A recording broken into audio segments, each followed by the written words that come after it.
오늘 말씀은 데살로니가후서 2장 8절에서 15절까지 말씀을 굳건하게 서서 지키래라는 제목으로 우리가 말씀을 살펴보도록 하겠습니다. 데살로니가후서 2장 8절에서 15절까지 말씀을 우리가 교대로 읽도록 하겠습니다. 그때에 불법한 자가 나타나리니 주 예수께서 그 입의 기운으로 그를 죽이시고 강림하여 나타나심으로 패하시리라.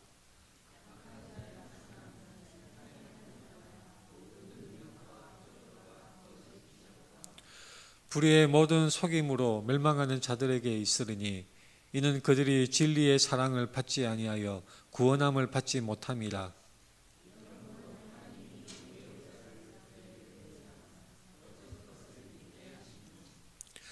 진리를 믿지 않고 불의를 좋아하는 모든 자들로 하여금 심판을 받게 하려 하심이라.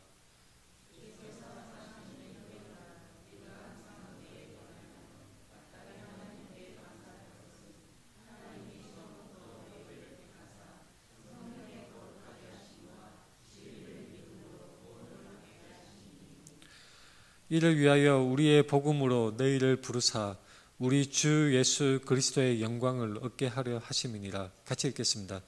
그러므로 형제들아 굳건하게 서서 말로나 우리의 편지로 가르침을 받은 전통을 지키라. 아멘. 우리 앞뒤 좌우 돌아보면서 인사하겠습니다. 사랑합니다. 축복합니다. 사랑합니다. 축복합니다. 이 데살로니가 후서 오늘 본문 말씀을 우리가 생각해 볼 때 종말에 대해서 우리가 분명히 알고 있어야 합니다. 종말이 과연 언제 올까요? 예수님의 재림, 2000년 전에 예수님께서 십자가를 지시고 죽으셨다가 3일 만에 다시 부활하셔서 하나님 우편에 앉아 계시고 있는데 그 예수 그리스도가 이제 심판주로서 다시 이 땅에 임하게 되실 것입니다. 그 예수님이 재림하시는 것이 바로 세상의 종말이고 심판의 날, 주의 날이라고 우리가 부르고 있습니다. 이 종말이 과연 언제 올까요? 예수님이 재림하시는 종말, 마지막 그때 주의 날, 심판의 날은 언제일까요?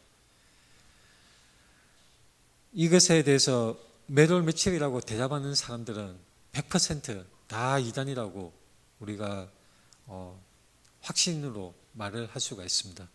왜냐하면 예수님께서 분명하게 그때와 그날은 그 누구도 알지 못하고 이 예수님 자신도 알지 못한다고 말씀을 하신 바 있기 때문입니다. 그런데 오늘날 수많은 이단들이 환상을 보았네, 음성을 들었네, 2000년 동안 교회가 몰랐던 계시록을 자기가 기도하다가 깨달았네, 그런 황당한 주장, 이단적인 주장을 하면서 온갖 그 비성경적이고 잘못된 그릇된 주장들이 우리 주변에 너무나 많이 이렇게 넘치고 있습니다. 유튜브에 굉장히 많이 있고 수많은 네노라는 유명한 사람들도 자칫 처음에는 잘 그 길을 가다가 이제 자신의 어떤 능력, 그런 사역의 능력이 나타나는 것을 보고 타락하여서 마치 자기가 재림 예수인 양, 자기가 하나님의 특별한 존재인 양 그렇게 내세우며 마침내 엉뚱한 이단 교주의 길로 빠지는 경우를 우리는 기독교 역사에서는 수없이 많이 보았고 우리 주변에도 많이 있는 것입니다. 하나님 말씀을 잘못 해석하는 경우도 많이 있습니다. 하나님 말씀을 이 미혹의 영이 덮어 씌워졌는지, 성령님께서 조명하시지 않았는지, 또는 교회의 바른 가르침을 바르게 받아들이지 않았는지 이유는 알 수가 없지만 하나님 말씀을 깊이 연구함에도 불구하고 엉뚱하게 해석하고 이단의 그런 주장에 빠지는 사람들이 많이 있는 것입니다. 저는 굉장히 안타까운 경우를 한 가지 예를 들을 수 있는데 이 사진에 알버트 슈바이처, 굉장히 유명한 분이죠. 노벨 평화상을 받았고 아프리카 그 의료 선교, 이 아프리카 당시에 수없이 많은 그 흑인들이 제대로 된 의료 혜택을 받지 못하는 시대에 이 알버트 슈바이처 이분은 이 아프리카로 들어가서 그 오지 속에서 밀림 속에서 이 의료로 사람들을 치료해 주고 생명의 소중함을 몸소 그 평생을 희생하면서 봉사하였던 아주 훌륭한 분이라고 할 수가 있습니다. 노벨 평화상을 받았고 의학, 철학, 신학 분야에서 박사학위를 받은 분이죠. 아프리카 의료봉사로 굉장히 유명한 분이고 굉장히 우리나라에서는 거의 모르는 사람이 없을 정도로 교과서에도 나오는 그런 귀감이 되는 사람이라고 할 수가 있습니다.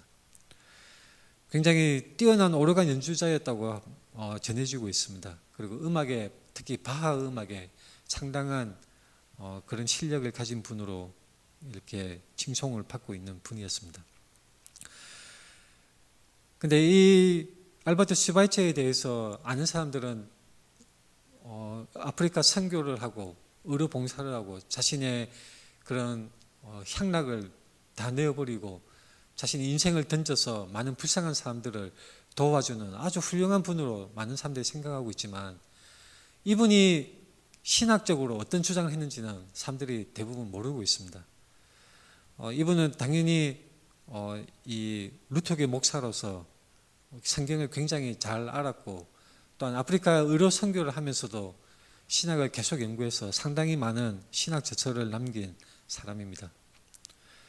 근데 안타깝게도 이 사람은 삼위일체를 부정하고 그리고 예수님의 부활을 부정하는 그런 사람이었습니다. 특히 이분이 남긴 그 신학 저서 중에 종말론, 예수님의 종말에 대해서 연구한 서적이 있는데, 그 종말론에서 아주 황당한 주장을 하는 것을 볼 수가 있습니다. 예를 들면 이런 것입니다. 예수님과 그 제자들은 예수님의 재림, 마지막 심판의 날이 당대에 바로 닥칠 것이라고 착각을 하였다, 그렇게 주장을 했던 것입니다. 금방 그 가르침을 듣는 모든 사람들이 살아있는 동안에 예수님이 재림하실 것이라고 그렇게 착각을 하였다는 것입니다. 그래서 예수님이 착각하였고 제자들도 착각하였고 사도 바울도 착각하였다가 그 사도 바울의 서신 후반부에서는 빨리 안 오시네, 얼른 주장을 바꿔야지, 이런 식으로 자신의 그 서신서에 주장을 바꾸는 그런 기록을 남겼다고 그렇게 해석하는 신학자로서 이 슈바이처는 그런 저서들을 남겼습니다. 이것은 매우 비성경적이고 잘못된 주장인 것입니다. 예수님이나 그 제자들이나 그리고 사도 바울, 많은 서신서를 남긴 그런 사도들이 착각을 했던 것이 아닙니다. 왜냐하면 예수님께서 분명히 그때와 그 시를 알지 못한다고 말씀을 하셨기 때문입니다. 근데 이 알버트 슈바이처뿐만 아니라 그 뒤를 잇는 일부 신학자들의 해석이 왜 잘못되어 갔냐면, 성경을 읽을 때 아주 임박한 표현이 나타나 있습니다. 바로 종말이 닥칠 것처럼 바로 그 긴박한, 그 임박함이 강조되는 성경 구절들이 있습니다. 물론 멀리 내다보는 성경 구절도 있는 것이죠. 그런데 어느 한편에 치우쳐서 성경을 잘못 해석하게 되면 잘못된 종말론에 빠지게 되는 것입니다. 오늘 본문의 배경이 되는 데살로니가 교회도 마찬가지였습니다. 데살로니가 교회는 사도 바울이 직접 복음을 가르쳤지만 그 기간이 길지를 못했습니다. 길지를 못하고 금세 이제 떠나왔는데, 데살로니가 교회에서는 굉장히 차근차근 복음을 받아들이고 체계적인 바른 신앙을 유지하고 있었습니다. 그런데 점차 이상한 주장들이 교회에 들어오게 되었죠. 그리고 여러 가지 질문들이 생겨났습니다. 그래서 디모데를 통해서 바울에게 질문을 했는지 아니면 서신을 통해서 질문을 했는지 데살로니가 교회가 사도 바울에게 몇 가지 질문을 했던 것을 우리가 유추해서 추정을 할 수가 있습니다. 이 사도 바울의 서신에서 데살로니가 전후서에서 이 데살로니가 교회의 질문이 무엇이었는지 명확하게 인용되어 나타나 있지 않지만, 사도 바울의 그 대답들을 통해서 우리는 질문들이 어떤 것이었는지 짐작할 수가 있습니다. 예를 들면 이런 것입니다. 이미 죽은 신자들은 주님이 재림하실 때 어떻게 되는가? 데살로니가 교회 사람들은 예수님의 재림이 아주 임박할 것으로 생각을 했었습니다. 그래서 재림하시는 것을 고대하다가 그 예수님이 재림하시는 것을 보지 못하고 늙어서 죽거나 또는 순교해서 죽는 사람들은 어떻게 될 것인가, 너무나 안타까운 그런 상황이 아닌가, 얼마나 큰 손해를 보는 것인가, 그런 의문점을 가졌던 것입니다. 그리고 또 한 가지 질문은 이것이었습니다. 재림이 금방 온다고 했는데 그 시기는 과연 언제인가? 왜냐하면 주변 사람들이 이미 예수님의 재림이 왔다고 말하는 사람들이 있었기 때문입니다. 사실은 지금 우리 주변에도 그렇죠. 이미 예수님이 재림하셨다고 주장하는 이단들이 있습니다. 여러분들은 이단들의 주장에 대해서 별로 관심을 기울이지 않고 많이 접하지 않았을 수 있습니다. 근데 저는 이제 그 평신도 이단 대책 사역도 하고 있는데 이단들의 온갖 주장들을 많이 듣고 또한 상담도 하고 있습니다. 예수님이 과연 온다고 했는데 언제 오는가? 어떤 이단들은 이미 왔다. 그리고 자기가 재림 예수다. 그렇게 주장하는 이단들이 너무나 많습니다. 이단 전문가의 분석에 따르면 오늘날 우리나라에 자기가 재림 예수라고 주장하는 사람이 약 60명이라고 합니다. 저마다 자기가 재림 예수라고 하는 사람들도 있고, 어떤 사람은 자기가 아버지 하나님, 성부 하나님이라고 주장하는 사람들도 있고, 자기가 성령이라고 그렇게 주장하는 사람들이 있습니다. 흔히 우스갯소리로 그런 사람들 다 모아놓으면 어떻게 될까? 재밌어진다고 그렇게 얘기하는 사람들도 있죠. 재림 예수가 자기가 재림 예수라고 주장하는 사람들, 자기 몸에 예수의 영이 들어와서 자기가 재림 예수다, 자기가 하나님의 현현이다, 그렇게 주장하는 이단 교주들이 너무나 많이 있습니다. 데살로니가 교회에서도 마찬가지였습니다.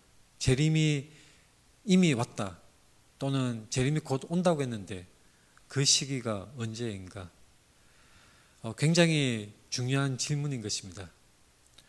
그리고 또 한 가지 질문이 이것이었을 것입니다. 재림을 기다리면서 산다면 우리는 어떻게 살아야 하는가?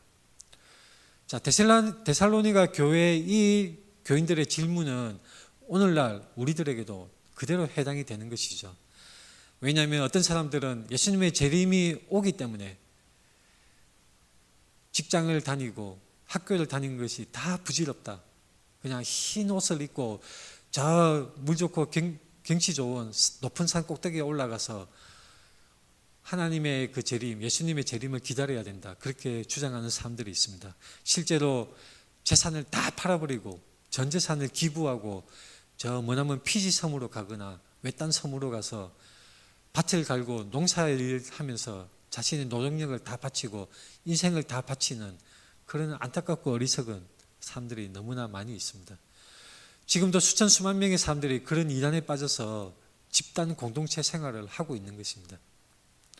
충청도 어느 지역에도 그런 군락이 있고 피지섬에도 사람들이 가 있고 외딴 섬에도 가 있으며 우리나라뿐만 아니라 미국이나 다른 유럽에도 그런 고립된 이단에 빠진 신앙 공동체들이 있습니다. 주님이 오시면 마치 하고 있는 일들이 다 부질없는 것처럼 느껴지기 십상이죠. 1992년 다미선교회 시한부 종말론을 외쳤던 10월 28일에 예수님이 오신다는 그 이단 종파 다미선교회도 마찬가지였습니다. 그 종파에 그 이단에 빠진 사람들은 직장도 때려치우고 학교도 다 때려치우고 집단으로 모여서 계속 금식 기도하고 부르짖고 열심을 해서 찬양하고 예배만 계속 드렸던 그런 사람들이었습니다. 모든 일을 다 팽개치는 것이 맞을까요? 그렇지 않습니다. 성경에 예수님이 분명히 말씀하신 내용이 나와 있죠. 두 사람이 맷돌을 갈다가 한 사람이 데려감을 당하고 한 사람은 버려둠을 당할 것이고, 두 사람이 누워 있다가 한 사람은 데려감을 당하고 한 사람은 버려둠을 당할 것이다. 맷돌을 간다는 것은 결국 일상생활을 계속하고 있다는 말씀입니다.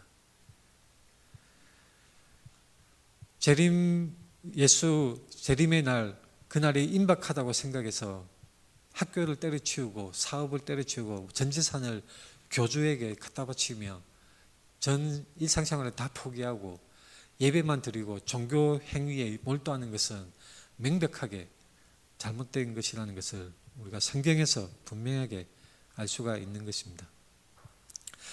데살로니가 교회가 왜 이렇게 종말에 관심을 가졌을까요? 당시에 너무나 처절한 핍박이 있었기 때문입니다. 데살로니가 교회가 받는 핍박은 너무나 엄청났습니다. 잡혀서 죽음을 당하고 재산을 뺏기고 몰수당하고 고문당하고 산채로 화형을 당하기도 하는 엄청난 핍박을 당했던 것입니다.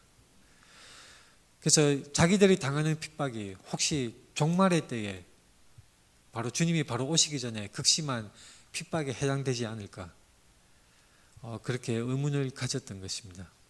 이 박해 속에서, 이 핍박 속에서 우리는 어떻게 견뎌야 하는가? 이런 고난은 우리의 믿음에 어떤 의미가 있는가? 과연 주님이 살아계시는 한 것일까?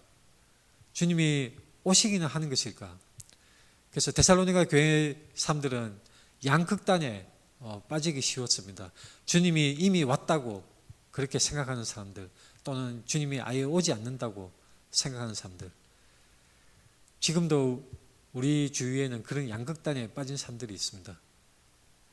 특정 이단 교주가 재림 예수라고 믿는 사람들, 또는 예수님이 오지 않는다고 다 그것은 신화적인 이야기고 동화 같은 이야기라고 치부해버리고 무시하고 그냥 자신의 쾌락을 위해서 살아가는 사람들, 양극단의 사람들이 데살로니가 교회 당시에도 있었고 지금 우리 주변에도 있는 것입니다. 그래서 우리는 데살로니가 전후서를 읽을 때 굉장히 우리에게 직접적인 의미가 있습니다. 우리의 상황은 그들과 크게 다르지가 않기 때문입니다. 그들만의 이야기가 아니라 바로 우리들의 이야기이고, 그들만의 상황이 아니라 바로 우리 지금의 상황인 것입니다. 또한 데살로니가는, 그 도시는 굉장히 우상 숭배와 성적으로 문란한 그런 시대였습니다.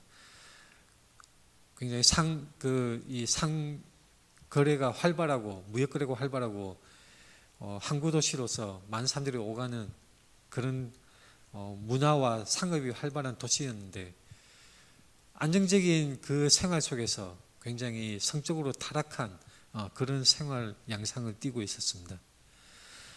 데살로니가 교회 사람들은 그런 생활, 타락한 생활을 하다가 예수님의 복음을 듣고, 예수 그리스도의 그 복음을 바울을 통해서 듣고 회심하여서 회개하고 그리스도인이 되었지만 여전히 그 방탕한 생활, 문란한 생활을 하는 사람들이 있었던 것입니다. 사람들은 혼동하기 쉬웠습니다. 믿으면 구원을 받는다. 근데 여전히 죄를 짓고 여전히 타락한 성행위를 하고 불륜을 저지르는 그러한 타락한 생활을 이어가는데 어떻게 살아가는 것이 맞는 것일까 의문을 가졌던 것입니다. 데살로니가 교회들이 이 종말에 관해서 가졌던 오해들이 우리들에게도 그대로 있습니다. 많은 사람들, 우리 주변에도 그대로 있는 것이죠. 바울이 분명하게 가르쳤습니다. 임박한 종말, 그것에 대해서 강조를 한 것은 사실입니다. 그래서 그런 오해가 생겼던 것이죠. 예수님의 재림이 이미 온 것은 아닐까. 왜냐하면 어떤 사람들은 교회 안에서 내가 환상을 들었네, 내가 하나님의 음성을 들었네, 그 음성이 나에게 예수님이 이미 오셨다고 말씀해 주셨네, 이렇게 잘못된 영적 체험을 하는 사람들이 있었던 것입니다. 지금도 마찬가지입니다. 지금도 유튜브에 보면 자기가 하나님의 주시는 환상을 보았다, 음성을 들었다, 자기들의 주장이 근거가 그것입니다. 자기가 환상을 들었고 금식 기도를 하다가 하나님의 음성을 들었는데 자신에게 특별하게 하나님이 말씀해 주셨다는 것입니다. 그리고 어떤 사람들은 사도 바울의 서신을 가장해서 마치 바울이 쓴 것이냐 교묘하게 조작해서 이런 서신으로 바울 이름을 가장해서 주의 날이 이미 임했다고 그렇게 주장을 하는 아주 사악한 사람들이 있었습니다. 그래서 데살로니가 교회들은 헷갈렸습니다. 종말이 이미 시작되었고 심지어 이미 다 성취가 된 것이 아닐까, 그런 생각들을 가진 사람들이 나타나기 시작했던 것입니다.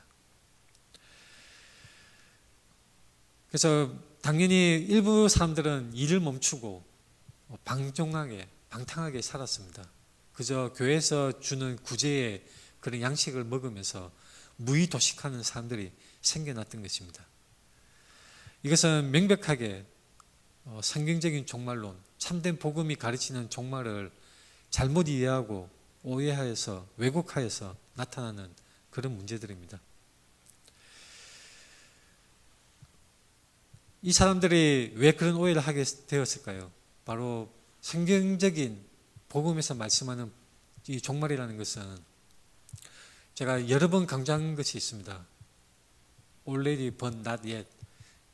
벌써 이미 그러나 아직 이런 그 팽팽한 긴장 속에 양쪽의 그런 모습이 나타나는 것이 성경에 나타나 있는 종말의 모습입니다. 예언의 통시성이라는 말이 있죠. 무엇이냐면 선지자가 예언을 할 때에 먼 미래에 그 발생하는 그 일에 대해서 예언을 할 때에 지금 시점에 예언할 때 그 먼 미래는 마치 여러 가지 일들이 겹쳐서 보여지는 것입니다. 제가 중학생 때인가 들었던 그 설교 내용이 아직도 생각이 나는데 손바닥을 겹쳐서 이렇게 나타냈을 때 멀리서 보면 손바닥이 닿아져 있는 것처럼 보여지지만 가까이서 보면 그 사이가 벌어져 있다는 것. 다르게 설명하자면 멀리 보면 산봉우리들이 이어져 있는 것처럼 보이지만 가까이 가면 갈수록 봉우리와 봉우리 사이에 거리가 떨어져 있다는 것이 바로 예언의 통시성의 한 내용입니다. A라는 사건이 일어나고 B라는 사건이 일어나는데 A와 B가 마치 동시에 일어나는 것처럼 예언이 주어지지만 그러나 정작 A와 B 사건 사이에는 많은 시간 차이가 있을 수 있다는 것이 바로 예언의 통시성, 신학자들이 해석하는 그런 틀인 것입니다. 정말로 우리는 그것을 볼 수가 있습니다. 이미와 아직 벌써 하나님의 나라가 임하였고 벌써 예수님이 2000년 전에 하나님 나라가 가까이 왔다라고 외치면서 복음을 전하였는데 그 하나님의 나라는 지금도 가까이 오고 있고 여전히 가까워져 가고 있으며 그리고 미래의 시점에 마침내 완전히 하나님의 나라가 임하게 될 것입니다. 굉장히 좀 이해하기가 어려운 개념이죠. 구약 선지자들이 예언할 때에 종말의 때, 마지막 때는 예수님이 오실 때에 이미 시작이 되었습니다. 마지막 때라는 것은 바로 예수님이 2000년 전에 오셨는데 그때부터 이미 말세가 시작이 된 것입니다. 그래서 우리는 종말의 때를 살고 있습니다. 과도기적인 종말의 때입니다. 2000년 전에 또는 그 이전에 구약 선지자들이 예언할 때에는 이것이 먼 미래의 일로 되어지지만 그러나 바로 가까이 임박한 것으로 말씀이 되어지는 것입니다. 그래서 벌써 그러나 아직이라는 용어가 나타내는 것처럼 임박하였지만 아직도 완전히 임하여지지 않은 그런 종말의 날에 대한 개념이 성경에서 말씀하고 있는 종말의 때입니다. 데살로니가 교회들은 이런 것을 잘 이해하지 못했습니다. 그래서 양극단으로 치우쳤던 것이죠. 주의 날이 벌써 왔다 또는 아예 오지 않는다 그렇게 치우치고 말았던 것입니다. 하나님의 예언은 분명히 이루어집니다. 하나님이 말씀하신 선지자를 통해서 말씀하신 내용들은 하나도 남김없이 다 실현이 되고 이루어지게 됩니다. 심지어는 예언자들이 선지자들이 남기는 그 예언의 말씀들은 너무나 명백한 사실이기 때문에 마치 미래에 발생할 일마저도 과거에 발생하였던 것처럼 과거 시제로 말씀하는 경우도 있습니다. 우리가 돌을 떨어뜨리면 땅으로 떨어져서 땅에 닿게 되죠. 우리가 돌을 던지면 날아가서 유리창에 닿으면 유리창이 깨지게 됩니다. 원인과 결과가 자연 법칙처럼 아주 명백하게 일어나게 되고 마는 것입니다. 하나님이 말씀하시는 예언 분명하게 나타납니다. 분명하게 이루어집니다. 하나도 예외가 없이 하나도 어긋남이 없이 그대로 예언이 이루어지게 되는 것입니다. 예수님이 오시는 것, 메시아로서 예수 그리스도가 오시는 것, 구약의 선지자들이 숱하게 예언했는데 그것이 그대로 2000년 전에 일어났습니다. 그리고 마찬가지로 예수 그리스도의 그 다시 오시는 재림이 마찬가지로 분명하게 일어날 것입니다. 이것은 피할 수 없는 100% 반드시 일어나는, 마땅히 일어나는 일인 것입니다. 이사야서 61장에 보면 초림과 재림이 마치 한 구절에 있는 것처럼 그렇게 아주 이어져 있는 것으로 말씀하고 있습니다. 이 말씀이 오늘 너에게 이루어졌다. 그렇게 이미 이루어진 것도 있지만 그러나 아직 완전히 이루어지지 않은 것이 이사야서 말씀에서도 우리가 관찰을 할 수가 있습니다.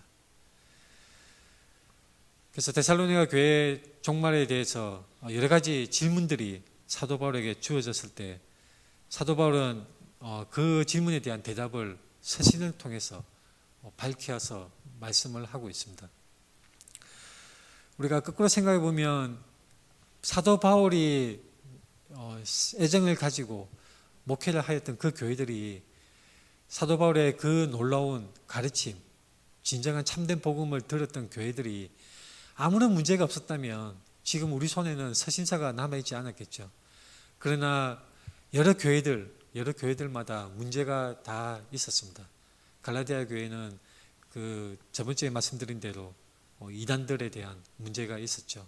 율법주의 이단들에 대한 문제가 있었던 것입니다.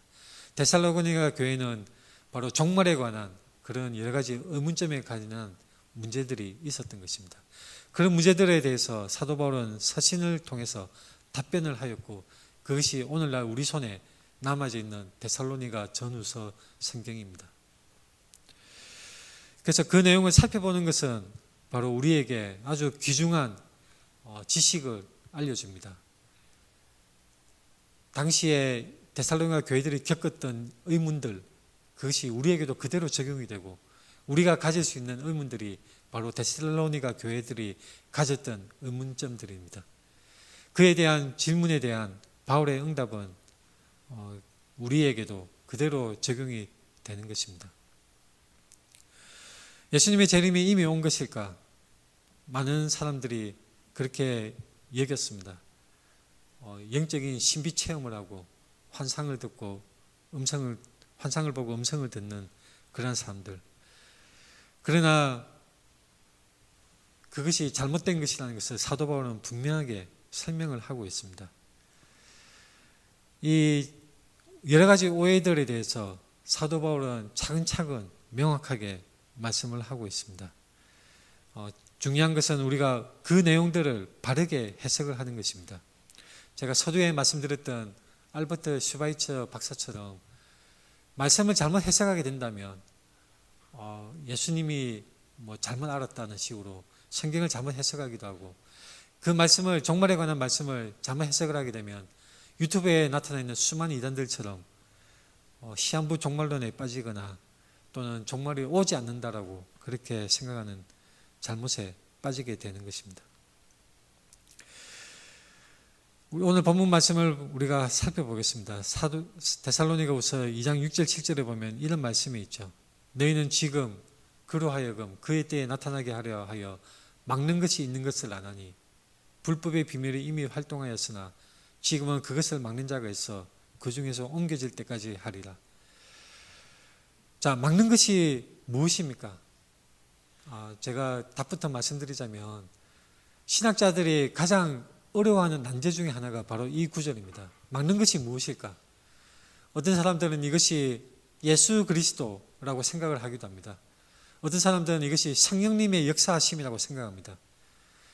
원어에서 이 막는 것이라는 것이 막는 자, 인격적인 주체가 될 수도 있고 또는 비인격적인 어떤 힘이나 영향력을 의미할 수도 있습니다. 원어에서 명확하지 않기 때문에 우리가 이것이 막는 것이 무엇일까 의문을 가지지만 그것이 명확하게 설명을 할 수가 없습니다. 어떤 사람들은 이것이 하나님의 명을 받은 천사라고 생각을 하기도 합니다. 다니엘서에 보면 다니엘의 기도에 응답하기 위해서 천사가 오는데 마귀가 방해해서 늦어졌다는 그런 대목이 있죠.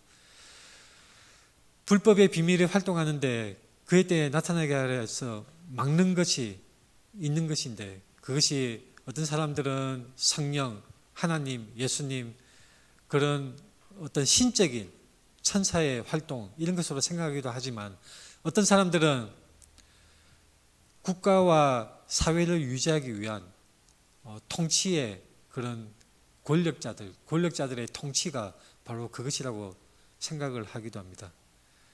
또는 사람들이 공유하고 가지고 있는 도덕성, 윤리체계, 세상의 문화와 윤리체계, 불쌍한 사람들을 도와주고 선한 일을 추구하는 그러한 선한 것을 도모하는 권선징악의 윤리체계가 바로 이 막는 것이라고 설명을 하기도 합니다. 세상의 정의를 추구하는 권력인가, 문화와 도덕체계인가, 아니면 하나님의 은혜와 하나님의 역사하심인가? 정답은 우리도 모릅니다. 왜냐하면 신학자들 간에도 굉장히 의견이 분분한 것입니다. 사도 바울이 왜 애매하게 표현했을까요? 중요한 것은 그 주체가 누구인지, 또는 다 해당될 수도 있죠. 하나님의 은혜로 말미암아 세상의 권력 통치 기구들이 세상을 부패하는 것을 어느 정도 막아서고, 세상이 악으로 완전히 빠지는 것을 막아서고, 불쌍한 사람들을 돕고 선을 추구하는 그런 문화와 도덕 체계가 어쩌면 다 하나님의 수단으로서, 방편으로서 쓰임을 받아서 이 불법의 아들이 완전히 나타나는 것을 지연시키고 막는 것일 수 있습니다. 사도 바울은 명확하게 밝히지 않은 이유는 그 주체가 누구인지 밝히는 것이 불필요하기 때문에 그랬을 것입니다. 중요한 것은 지금 이때에, 2000년 전에도 마찬가지였지만 지금 이때에도 바로 불법의 아들, 요한 1서의 표현대로 의하면 적그리스도입니다. 적그리스도가 나타나는 것을 지연시키고 막는 것이 있습니다. 불법의 비밀이 이미 활동하고 있는데 그것을 막는 자가 있어서 그 중에서 옮겨질 때까지 한다고 말씀하고 있습니다. 불법의 아들, 이 데살로니가 후서에 나타나는 불법의 아들과 요한 1서에 나타나는 적그리스도, 안티크라이스트, 적그리스도가 동일한 것을 말씀하고 있다는 것을 우리는 쉽게 알 수가 있습니다. 적그리스도는 어떤 존재냐면, 예수님이 이 땅에 2000년 전에 오셨듯이 인격적인 한 존재가 하나님의 사역을 방해하고 예수님에 대항하여서 일어나는 것이 적그리스도입니다. 안티크라이스트라고 해서 숱하게 우리가 많이 알고 있는 그 공포영화, 오멘 같은 영화에 많이 나타나 있죠. 근데 오멘 영화 자체도 성경적인 내용은 아닙니다. 그런 적그리스도의 등장이 아직까지 이루어지지 않았다는 것입니다. 적그리스도가 누구인지 숱하게 많은 해석들이 있었습니다. 로마 네로 황제다, 또는 그 뒤를 이은 사악한 로마의 황제들이 적그리스도이다, 또는 유럽의 체계들, 유럽 연합들이 바로 적그리스도이다. 온갖 해석들이 있지만, 심지어는 러시아 공산주의자들이 적그리스도이다, 또는 이 모 목사님이 주장하는 것처럼 그 미국의 모 목사님이 그런 주장을 했었죠. 이슬람교가 적그리스도이다.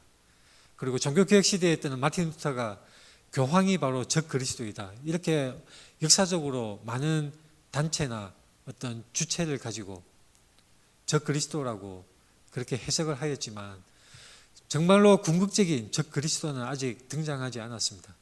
적그리스도는 2000년 전에도 그랬고 지금도 그렇고 앞으로도 있을 것이지만, 하나님을 대적하는 그러한 사람들, 하나님을 반대하는 사람들, 그러한 사람들이 바로 적그리스도를 따르는 사람들인데, 어느 한 시점에 성경이 말씀하는 바와 같이 적그리스도의 실체, 인격적인 적그리스도가 나타날 것입니다. 그때는 바로 예수님의 재림이 실로 임박한 것이라는 것을 우리가 오늘 본문 말씀에서 분명히 알 수가 있습니다. 지금은 아직 우리가 적그리스도가 누구다라고 해석을 할 수가 없습니다. 자, 중요한 것은 적그리스도의 정체를 아는 것이 중요한 것이 아닙니다. 이러한 일련의 사건들이 있은 후에 그리스도가 재림을 하실 것인데, 그 그리스도의 재림에 대해서, 그것을 향하여서 우리는 어떻게 살아야 하는가, 바로 오늘 본문 말씀은 불의를 좋아하는 자들과 주께서 사랑하시는 형제들을 대비해서 말씀하고 있습니다. 불의를 좋아하는 자들은 어떤 사람들입니까? 진리를 사랑하지 않습니다. 거짓을 따릅니다. 참 진리 예수 그리스도가 누구인지 어떤 분이신지를 관심을 가지지 않습니다. 참된 예수 그리스도가 누구인지, 예수님이 어떤 말씀을 하셨는지, 어떤 어록을 남기셨고 어떤 행동을 하셨는지 관심이 없는 사람들이 있습니다. 그리고 불의를 즐기며 이단들의 속임수에 빠지는 사람들입니다. 사탄의 역사를 따라가며 그들에게 미혹되는 사람들입니다. 불의를 좋아하는 자들, 바로 알곡과 쭉쟁이에서 쭉쟁이에 해당하는 사람들입니다. 불의를 좋아하는 자들 중에도 거짓 능력, 표적이 나타날 수도 있죠. 복음서에서도 주여 주여 하는 자마다 하나님의 백성이 아니라는 그런 구절이 있는데, 거짓 사람들, 잘못된 믿음을 가진 사람들도 표적을 행하고 여러 가지 이적을 나타내는 것을 볼 수가 있습니다. 이 데살로니가 후서에서도 그런 말씀을 하고 있습니다. 사탄의 활동을 따라 모든 능력과 표적과 거짓 기적과 불의의 모든 속임, 그것이 멸망하는 자들에게 있다라고 말씀하고 있습니다. 그들은 어떤 사람들입니까? 진리의 사랑을 받지 않은 사람입니다. 구원함을 받지 못한 사람입니다. 본문 말씀 2장 10절에서 분명히 말씀하고 있습니다. 이러한 사람들은 불의를 좋아하는 자들, 거짓을 따르고 거짓에게 미혹된 사람들, 이러한 사람들은 주의 강림으로 멸망하게 될 것입니다. 하나님께서 그들을 심판하시기 위해서 미혹되는 대로 버려두십니다. 스스로 거짓을 선택하는 자들이 심판을 받게 되는 것입니다. 그들의 말로는 바로 영원한 멸망으로 치닫게 되는 것입니다. 불못은 마귀 사탄을 위해서 예비된 것인데 그를 따르는 초종자들도 같이 들어가게 됩니다. 오늘날에도 진리를 거부하고 불의를 좋아하는 사람들, 결국은 영원한 파멸로, 영원한 불못으로 들어가게 될 것입니다. 주 예수 그리스도의 재림하실 때 궁극적인 심판이 이루어질 것입니다. 오늘 본문 말씀 2장 8절에 불법한 자가 나타나리니 주 예수께서 그 입의 기운으로 그를 죽이시고 강림하여 나타나심으로 피하시리라. 이것은 분명하게 예수 그리스도의 재림하실 때 그렇게 심판을 하시는 것을 말씀하고 있습니다. 이사야서 11장에 보면 관련한 말씀이 있습니다. 이새의 줄기에서 한 싹이 나며 그 뿌리에서 한 가지가 나서 결실하는 것인데, 이것이 바로 여호와의 종 메시아 예수 그리스도에 대한 예언의 말씀입니다. 그런데 그 11장 4절에 보면 공의로 가난한 자를 심판하며 정직으로 세상에 겸손한 자를 판단할 것이며 그의 입의 막대기로 세상을 치며 그의 입술의 기운으로 악인을 죽일 것이며, 2000년 전에 예수님께서 오셔서 구원하시기 위해서 하나님 나라의 복음을 전파하시고 많은 병자를 고치셨습니다. 그러나 앞으로 예수 그리스도가 재림으로 심판주로서 오실 때 바로 이 이사야서 11장 4절에서 말씀하시는 바와 같이 심판으로 임하실 것이고 심판으로 세상을 판단하실 것입니다. 악인을 죽이고 파멸하게 하시는 능력의 심판주로서 오실 것입니다. 주께서 사랑하시는 형제들, 데살로니가 후서는 불법을 좋아하는 사람들과 주께서 사랑하시는 형제들을 대비하고 있습니다. 주께서 사랑하시는 형제들은 어떤 사람들입니까? 처음부터 하나님께서 택하신 자들입니다. 성령의 거룩하게 하심과 진리를 믿음으로 구원받은 자들입니다. 하나님의 은혜를 받은 사람들입니다. 복음을 통해 부르심을 받은 사람들입니다. 이런 사람들은 예수 그리스도의 영광에 참여하는 특권을 누리게 됩니다. 지금 당장은 우리가 핍박을 받고 세상에서 의심여김을 받고 여러 가지 환난과 고초를 당하고 있으나 예수 그리스도가 재림으로 심판주로 다시 오실 때에 언제나 하나님의 영광이 완전히 충만히 임하게 될 것이고 우리의 눈에서 눈물을 닦아 주실 것입니다. 우리는 하나님의 사랑과 부르심 속에서 영광을 향해 나아가는 자들입니다. 주께서 사랑하시는 형제들, 우리 자신이, 저와 여러분이 참된 그리스도 안에 머무르고 있다면 바로 주께서 사랑하시는 형제들입니다. 우리가 참된 복음의 진리 안에 머무르고 있다면 바로 하나님의 영광에, 그리스도의 영광에 참여하게 될 사람들입니다. 이것은 성경이 약속하신 바고 바로 분명하게 100% 언젠가는 이루어지게 될 하나님의 약속이고 분명한 현실입니다. 어떻게 우리가 살아가야 합니까? 미혹과 혼란의 시대에 흔들리지 않고 진리에 뿌리 내리는 것이 바로 마땅한 성도의 삶입니다. 하나님이 우리를 부르셨고 우리를 인도하여 주십니다. 거룩한 백성으로서 우리를 인도하여 주십니다. 우리는 진리를 사랑해야 합니다. 진리를 사랑해야 합니다. 데살로니가후서 2장 15절 오늘 본문 말씀에 그러므로 형제들아 굳건하게 서서 말로나 우리의 편지로 가르침을 받은 전통을 지키라. 말로나 우리의 편지로 가르침을 받은 전통, 이것이 무엇일까요? 교회가 지키고 있는 전통입니까? 아닙니다. 중요한 것, 자세히 보십시오. 말로나 우리의 편지로 가르침, 이것은 무엇입니까? 사도 바울이 직접 가르치고 사도들이, 예수님의 제자들이 가르쳤던 그 복음의 내용, 그것이 바로 복음서에 기록되었고 사도들이, 제자들이 책으로 기록한 것이 바로 우리 손에 들려져 있는 신약 성경인 것입니다. 여기서 말씀하는 말로나 우리의 편지로 가르침을 받은 전통, 이것은 교회가 관행적으로 행하는 전통을 말하는 것이 아니라 바로 예수 그리스도의 복음이고 그리스도에 관한 내용이고 그리스도가 가르치신 가르침이며 제자들이 가르치고 사도들이 가르치고 사도 바울이 기록을 하였던 서신들, 바로 우리 손에 들려져 있는 신약 성경인 것입니다. 우리는 이것을 지켜야 합니다. 이 말씀대로 믿음을 가져야 합니다. 유일한 기준이 우리가 가지고 있는 성경인 것입니다. 아무리 수없이 많은 사람들이 환상을 보고 하나님의 음성을 들었다 한들 성경 말씀에 그것이 어긋난다면 100% 잘못된 것입니다. 여러분은 어디에 속하여 있습니까? 진리를 사랑하고 하나님 말씀을 사랑하며 그분의 말씀에 순종합니까? 아니면 미혹된 헛된 이단들의 주장에 귀를 기울이고 잘못된 왜곡된 다른 복음에 빠져 있습니까? 그 책임은 바로 저와 여러분 자신에게 있는 것입니다.